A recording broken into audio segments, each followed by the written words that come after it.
This week on Newsnight, a closer look at a range of road construction projects throughout Central Florida and what they might mean for the region's congestion hotspots. Plus, official study data with a view to potentially expanding the hours of Sunrail services. Newsnight starts now.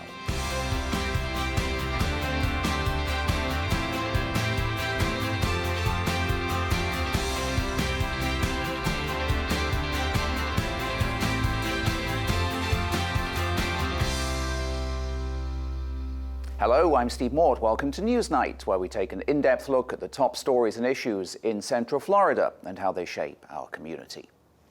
Tonight, we're checking back in on the transportation issue in Central Florida. We'll start with roads.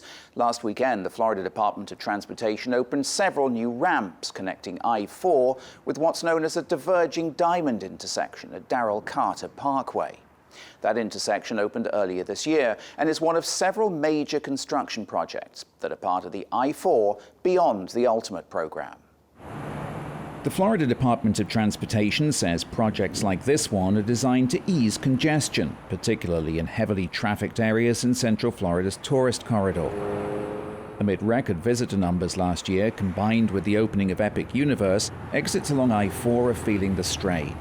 The road is one of the most congested in the nation, carrying hundreds of thousands of vehicles a day. The Darrell Carter Parkway overpass is becoming a new interchange, and the transformation is nearly complete. The Beyond the Ultimate project builds on the earlier $2.4 billion I-4 Ultimate work in Orange and Seminole counties, which added more than 20 miles of express lanes and was one of the most expensive road infrastructure projects in Florida history. That project finished late and over budget.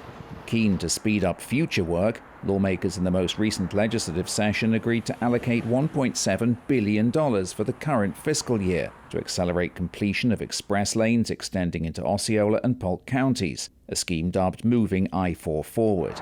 It's part of a broader initiative proposed by Governor DeSantis in 2023 called Moving Florida Forward, a $4 billion investment in multiple roads, including Interstate 75, 95, and the I-4 work, from State Road 436 past Champions Gate to US 27 in Polk County.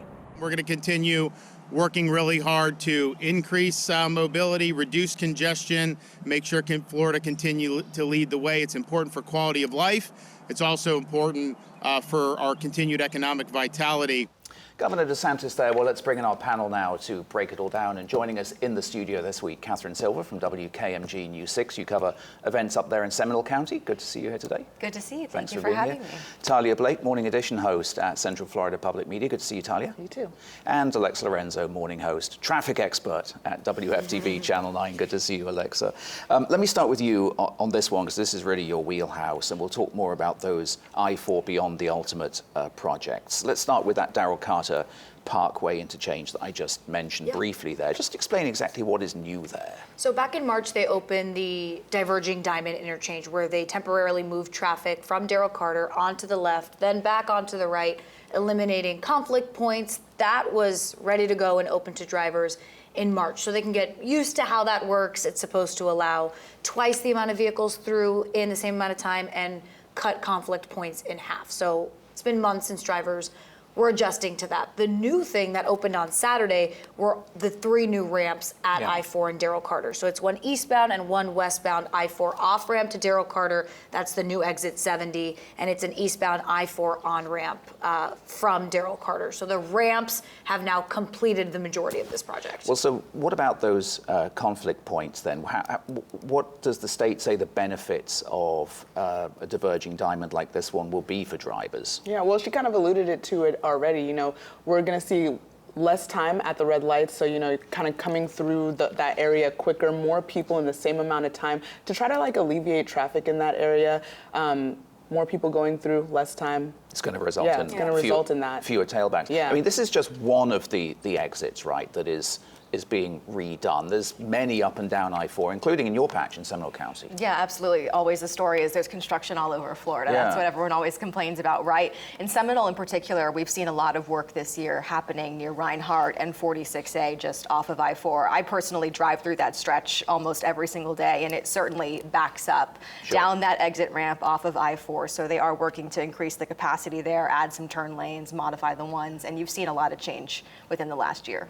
Let's talk about the approval of that $1.7 billion moving Florida forward dollars. That's to speed up, I think it's an already shortened time frame, right? A 10-year time frame for completing improvements to our western stretch of I-4 out to Polk County. Remind us what that phase involves and what the time frame is at this point. So we're talking about 3 projects under this money. It's 2 express lanes, both directions. It's a little over a 2.5-mile stretch from east of World Drive to east of US 192. So those express lanes are set to relieve some of the backups we see on the main line. So extending the express lanes that we currently have out further. Yes, then it's also 2 express lanes for, it's about a little over 3 miles east of 532 to west of World Drive, a very congested stretch we all know about. And then the third is really for Osceola County in particular. It's that 3.1 mile stretch, Poinciana connector, essentially linking State Road 429 to the southern portion of Osceola Polk Line Road, all in connection to I-4. Yeah.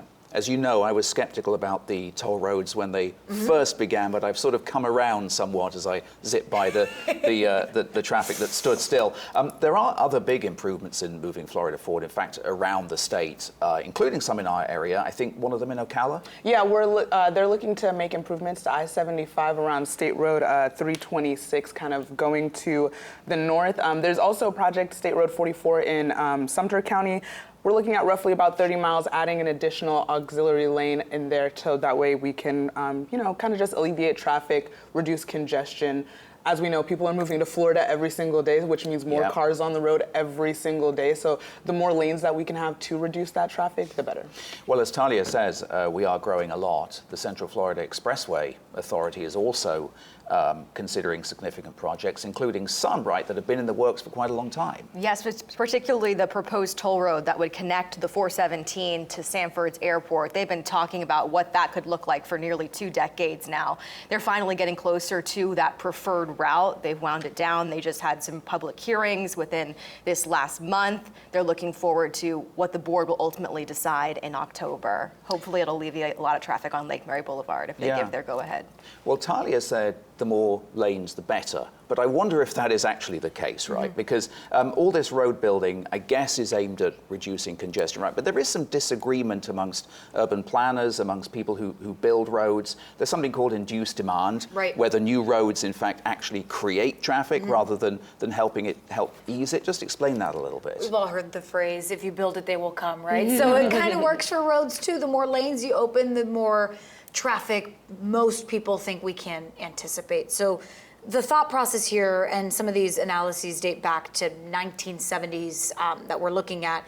There was a study that showed a 10% increase in lane miles added to a 10% increase in traffic.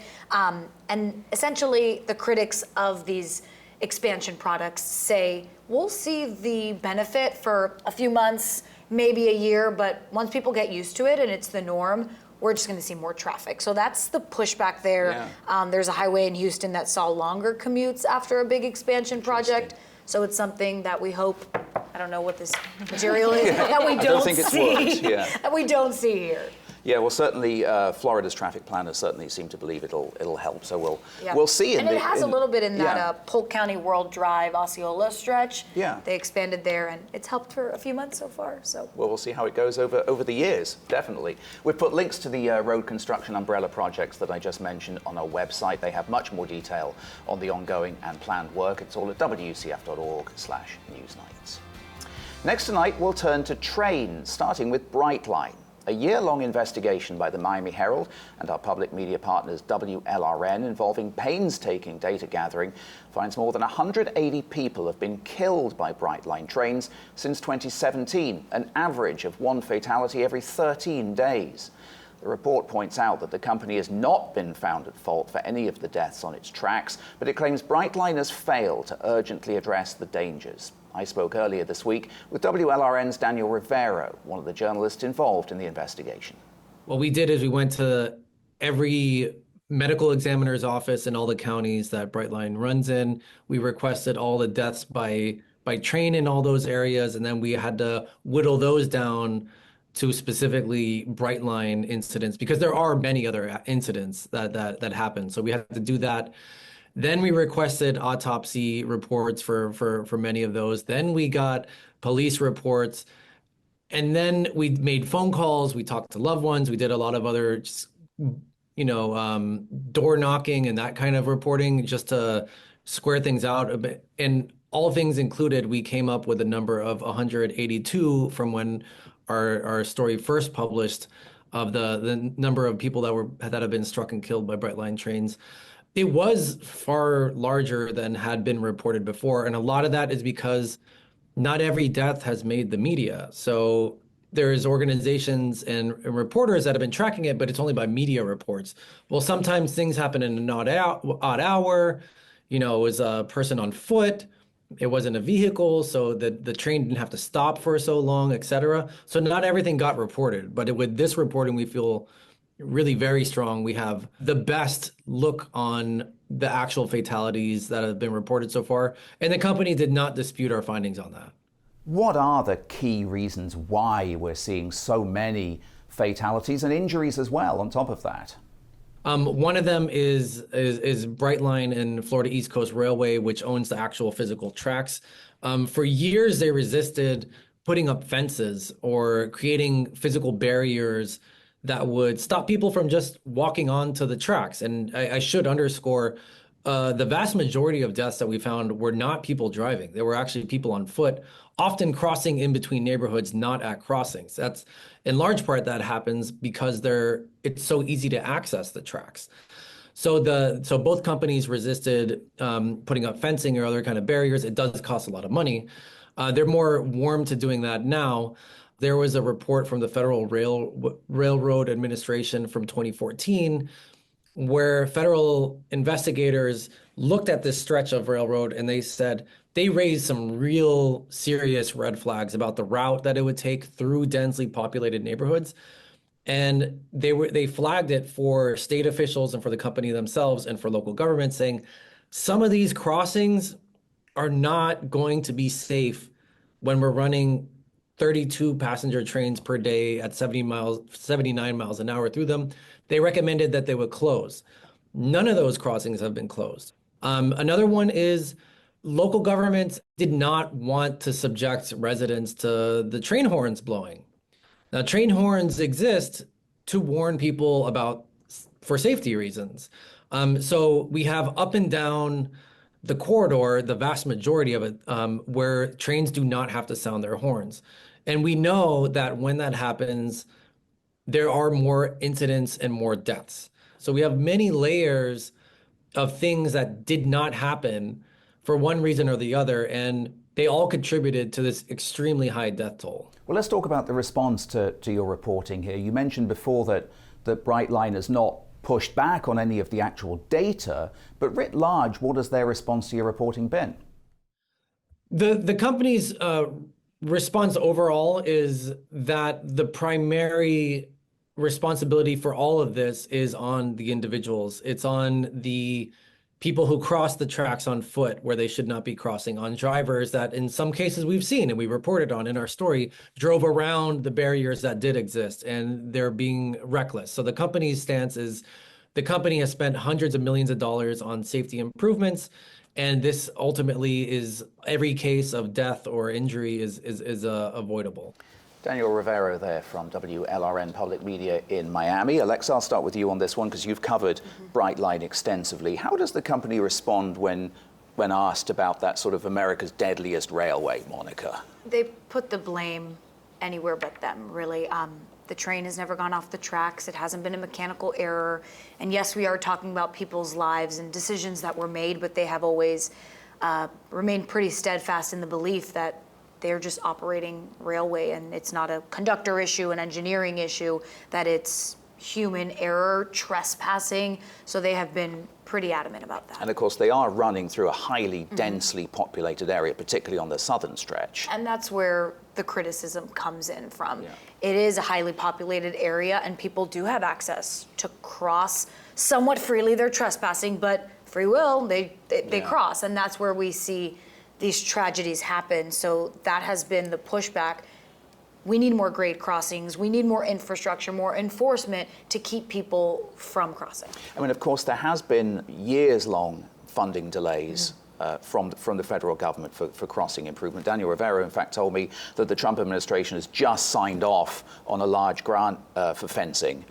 So we'll see how that goes. You've covered some of the work that's been done already in Brevard County. Tell us about that. I talked to the Space Coast Transportation and Planning Organization about some of the grants that they've received for work in the area, and it's essentially to put quad gates where we have had some of these awful tragedies, and that's where cars drive through trying to get through the intersection and they get hit. So with that quad gate, there's no ability to get through that crossing when that quad gate is in place. That Miami Herald WLRN reporting accuses Brightline of blaming the victims.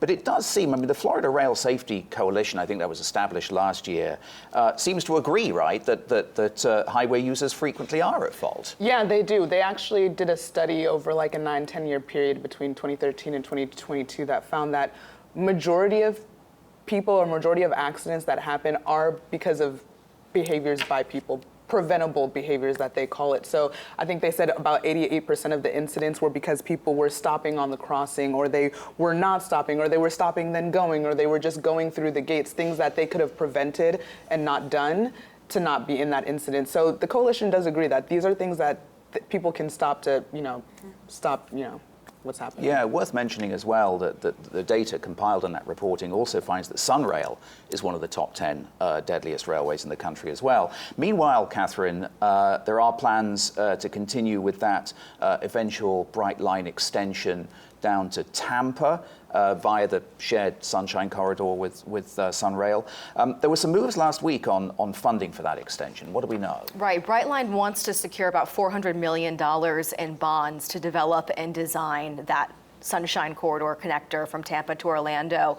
We saw a hearing last week where they opened it up to public comment. This is all part of that process to secure that money, hopefully. I wanted to touch on a couple of other things before we move on. Let's talk about Sunrail a second. There are some renewed discussions about ways to possibly expand service times, later hours, and at the weekend. I know people tell me frequently that they wish the trains ran at different times. What do we know about the likely demand and whether that's going to be viable? So this goes back to 2016, 2017, these early discussions of weekend service. Back then, they did some sort of a study finding that weekend ridership would range between 2,000 and 3,500 riders with when there are big events, concerts, et cetera, stuff like that across Central Florida, they'll see spikes. So that was, let's call it nearly 10 years ago now. Back in March, they did almost like a test with a free Saturday event, trying to get people to come into downtown Orlando, and it was well above the weekly average ridership. They saw about 11,000 riders hopping on. So that gives them some good data. It gives them good data, but it's the cost operating that for that kind of test run, bring people to downtown Orlando for the Community Redevelopment Agency, the CRA. It cost them $32,000 to sponsor that. That's a lot. So it's a lot of money for, are we going to see the demand? Yeah, so there may be demand, but whether it pays for itself is another question. I wanted to wrap up by mentioning buses. Seminole County is actually looking to cut Link's bus routes. I wonder if it has an alternative for those who need it, Catherine. They are working on that right now because there's been so much talk about reducing most of the Lynx routes in Seminole County next year. They're only keeping about 11 fixed bus routes. So moving forward, they've contracted with Freebie to develop a new micro transit service. It's basically going to be a ride share. Just this week, the Board of Commissioners actually gave their approval on the name. So it's going to be called Scout. The idea is Seminole County while you're out and about. And essentially, it'll take you door to door like a ride share would, rather than relying on a fixed route that a bus has to operate along. In terms of the Lynx cuts, are they concerned about demand? that was why they wanted to reduce those routes. The commissioners had joked before the amount of money they were spending, the millions on links and the small number of people who were using it. They said we might as well pay for an Uber for everyone. So they wanted to think about what other option could we have for people that they might actually use, and it would serve them better. And so they're hoping that this is the answer to that. The efficiency of bus travel has long been a complaint of commuters that rely on buses, and you guys did a whole series about that. We did, because it has been a huge issue, and as we were talking about earlier, as more people come here and congestion gets worse and the roads get busier, more people might be looking to public transportation or just might not have the means to have their own car. My colleague talked with someone who had to get up 3 hours before her shift just to get to the nearest link stop in Osceola County near her house. So it's a huge problem, and it's something that even MetroPlan Orlando did a survey on last year and found that a lot of people have problems with the inconvenient times of the bus, where bus stops are located, the fact that there's not enough coverings for rain or sunshine at the bus stop. So there's been a lot of issues with busing in Central Florida. All things that our urban planners are dealing with here in Central Florida. You can find a link to the Miami Herald and WLRN series Killer Train on our website, wcf.org/newsnight. Meanwhile, be sure to find us on social media. We're at WCF TV on Facebook and Instagram. You'll also find us on X at Newsnight WCF.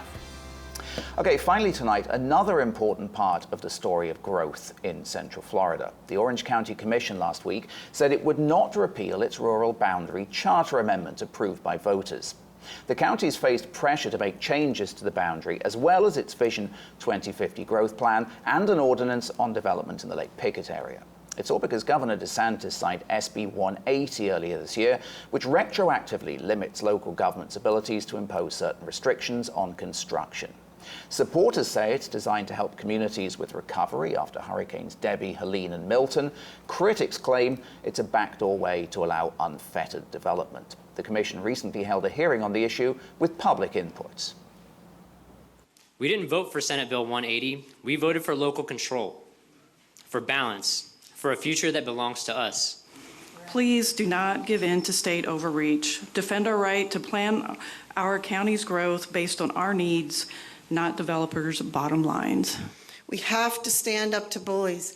This is nothing but someone trying to control what we do at the local level when we have our own system of governance that we have worked so hard for. We're moving forward, and the preemption that is going on in Tallahassee is real. We are not alone in being unified as counties across the state in trying to stop it. We don't just work to stop it here, but we work to stop it in Tallahassee. And we need our legislators on both sides of the aisle to support that.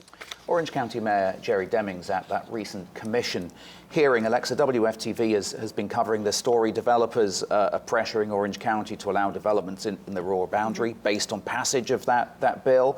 At the moment, though, it seems like the way forward is pretty murky. At this point, they just don't know if the State Department is going to act on this, and will we see legal challenges hold up? Because at this point, commissioners believe it's an overreach and potentially violating the state constitution. We did hear Commissioner Semrad say, we got to stand up, we got to fight, we got to challenge this. Yeah. So kind of now we're in a bit of a holding period. If they come down and enforce this and say we have to change, then we're going to see a different path forward here. It did seem from that hearing that the public opinion on this seems pretty clear. Right, and it resulted in a unanimous vote from commissioners to take no action. It was very, very moving to see the amount of people that were on the same side. Usually you don't get that at these commission meetings. Yeah, you guys covered that hearing last week as well. What did you hear? What kind of feedback were you getting from the public there? Yeah, I mean, you kind of saw it a glimpse of it at the beginning of that package. I mean, people want the county to push back. Specifically, one person said, Orange County is not for sale. Like this, they're very proud of their county. They don't want the commissioners to kind of just give in to this legal threat is kind of how they're seeing it. So they want the county to push back. Seminole County's had a very long-standing rural boundary, right, dating back to 1991. I think part of it abuts the eastern part of Orange County's rural boundary. What have you been hearing in Seminole about the future of its rural boundary? Well, it's certainly a priority for both the commission and the public. We've heard that time and time again that they want to protect this, particularly when there was so much talk about legislation that could make their boundary useless. Commissioners came out right and said, we really need to keep that local control here, because ultimately it's their districts that have to deal with the symptoms of growth when things start popping up, and all of a sudden we're stuck with the traffic and the utilities and everything that comes with that. I mean, in Seminole County, the voters there also approved charter amendments on development at the last election, like we did in Orange County. Is there any concern that they might run afoul of the state law? Well, I think for now, people are just showing up to back those referendums as they did at the election, because they understand that the supermajority matters, and that's really what it did. It strengthened it so that it would make it difficult for them to remove pieces of that rural boundary and carve it out. So I think they know that they have the public support moving forward, and the commission has wanted to very, very closely watch what happens in that eastern part of the county. So they're holding fast at this point. Mayor Demings did raise the question there about the broader question about preemption, and we have, and you and I have talked over the years about efforts in Tallahassee. There does seem to be a desire by many lawmakers to preempt a lot of the local powers that local governments have. And we've seen pretty quickly some of our leaders fight back, and especially if you're on different sides of the aisle, they're not biting their tongue. What about in Seminole County? Do we see concerns there as well about the potential for state preemption? They've definitely talked about it before, and they have contacts in Tallahassee that they will speak to directly if there is a concern. Especially they'll go straight to them and say, here's what we're dealing with. They'll talk to the people they know and hopefully be able to advocate for what's best, or what they think is best for Seminole moving forward. And Mayor Demings telling the public that they're there, you need to be taking your arguments to Tallahassee, that the arguments are not here in this chamber. You can find a link to SB 180 on our website to read for yourself. It's all at wucf.org/Newsnight. But that is all the time we have for this week. My thanks to Catherine Silver from WKMG News 6. Thanks for coming in, Catherine. Appreciate it. Talia Blake from Central Florida Public Media. Good to see you today, Talia. Thanks for coming in. Good to see you. And Alexa Lorenzo from WFTV Channel 9. Thank you so much for coming in, guys. Really appreciate it. We'll see you next Friday night at 8:30 here on WCF. In the meantime, from all of us here at Newsnight, take care and have a great week.